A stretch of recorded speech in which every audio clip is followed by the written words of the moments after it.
Yung adlaw sa tanan nakadungupog usa ka magwawali nga nag-ingon siya nga kung mubaksalay kuno ang luwas mawala daw ang kaluwasan.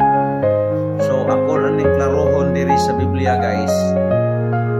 Biblia magud mao ni mga tawhana nga naguna-una nga duna sila ikatampo sa kaluwasan. Atong gituohan nga sumala sa gisulti sa Biblia nga ang gibuhat ni Kristo sa cross, wala pa ganita mataw nini nga kalibutan siya nagpakamatay na sa mga makasasala ingon nato nga kaliwat ni Adan.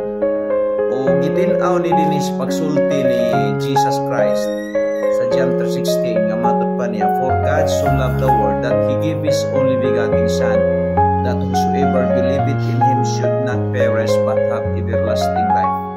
So giingon diya sa mong bersikulo nga whosoever believeth, unsay mahimo sa tao gani, believeth in Him should not perish but have everlasting life. Ang pangutana mao kini, mawala ba ang kaluwasan human na ikaw nakadawat sa eternal life? Ang tubag diri, dili mawala kay eternal life man ang imong naangkunan nga kaluwasan. Ingon ang Bible mga higala sa John 10 verse number 28, and I give them eternal life, and they shall never perish.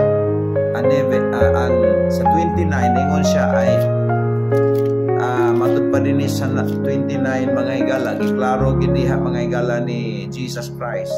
Matud pa niya, ingon siya, my Father which give them me is greater than all, that no man able to pluck them out of my hands.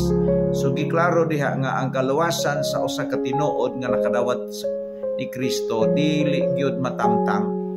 So salamat kay nahibalutas ka matuoran nga ang kaluwasan dili mawala sumala sa gisulti sa Biblia. Ug daghang salamat, maayo.